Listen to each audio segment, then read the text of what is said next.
is we are heading to Hess's Law.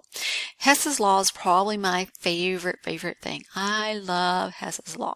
In fact, our lab is on Hess's Law. Hess's Law is like a puzzle. And so Hess's Law says if you have a reaction, it takes place in multiple steps, that you can add all the steps together. They're each of their heat, and that will make your heat of formation. So I love Hess's Law, and you're going to know you're dealing with Hess's Law when you've got a bunch of different reactions. We will practice some of these together. So here is the reaction that I'm trying to get to. So this is my goal. Oops. And it'll make sense after we do a few of these, and you'll love Hess's Law as well. This is my goal reaction. I'm trying to get to that.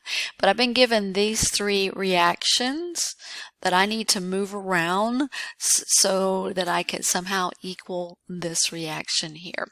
Okay? So we're going to begin. Here's what we're going to do.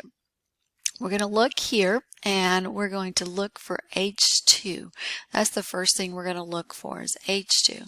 So in my three, we can call it experiment one, or well, they wouldn't be experiment. Step 1, step 2, and step 3. We'll just call them steps.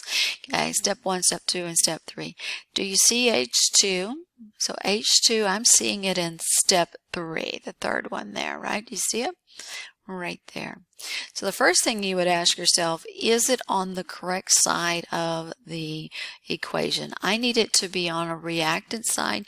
Is it on the reactant side? It is. It's on the reactant side, see?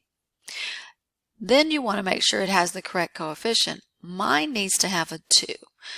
Does that one have a 2? It does not. So that means I'm going to need to multiply this whole equation by 2 to make it become a 2.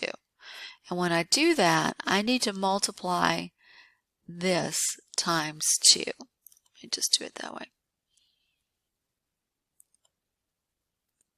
Okay, I'm not going to physically do it. I'll just do it in the calculator in a minute. All right, next we're going to look for carbon. So first off, if it had been in multiple equations, I skipped that one, and I'll talk about that one in just a minute. So let's find carbon. So you see carbon? Carbon's here. I'm seeing carbon here in step 2. It is on the correct side. They're on the reactant side, so that's a good thing. My problem is this carbon has a 2. My carbon only has a 1, so I need to multiply this one by 2. Okay. Then we look for oxygen. So oxygen here is in multiple locations. Do you see it? There it is there.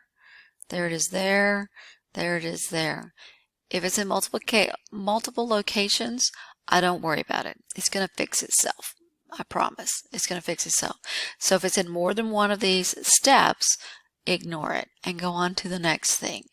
Next thing is this methanol that we got, C2H5OH. And so do you see it? Of course, it's in step 1, the step we haven't messed with yet. Is it on the correct side? No, it's not. Does it have the correct coefficient? It does have the correct coefficient. So it's on the wrong side. So this entire equation, it needs to be flipped. I need to flip it around so that all this will be over there and all this. So if I flip it, I change this sign. So you change the sign if you need to flip it. And so now that I've done all that, all I need to do is add these together. So multiply by 2, make that a positive. I'm going to get a negative 485.62 kilojoules. Boom, done. Now, once we do this, it works. But I'm going to show you how you could prove it. You are going to have to prove your one in your lab notebook. So I'm going to go ahead and prove it here for you. So to prove it, I actually do what I said is going to happen here. I'm going to actually flip that one around. So I'm going to rewrite it down here. CO2 gas plus 2 H2O's liquid yields C2H5OH liquid plus 2O2 gas. I'm not going to worry about the numbers. And this one I'm going to multiply by 2. So we got 2 carbon solids plus 2 O2 gases yields 2 CO2s gases. This one I'm going to multiply by 2. 2 hydrogen gases plus 2 times a half is a whole. So it's a whole oxygen now. And we're going to get 2 H2O's liquids. All right, I just did what I said I was going to do. Now I'm going to combine all these. Now watch. All right, do you see CO2? Do you see there's a CO2, 2 of them over here, and there's actually 2 of them over here on the left and the right. So these are actually going to cancel each other out. So they just canceled each other out. All right, so you see the 2 waters here and the 2 waters here. They cancel each other out. This guy doesn't have anyone to cancel with, so he gets to come down.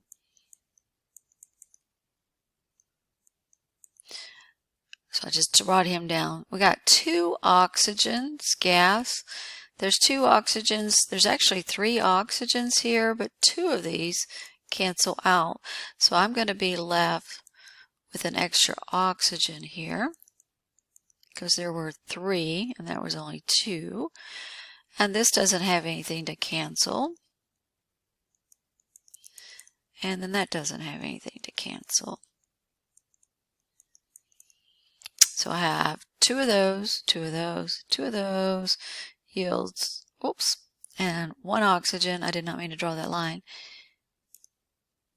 And yields that. Did I reach my goal? Yes, I did. You will have to do this in lab and you'll put your numbers there with it. But it is actually easier just to see it. I love Hess's Law, and I think you're going to love Hess's Law too. So we'll practice some of these together in class. Okay? See you soon.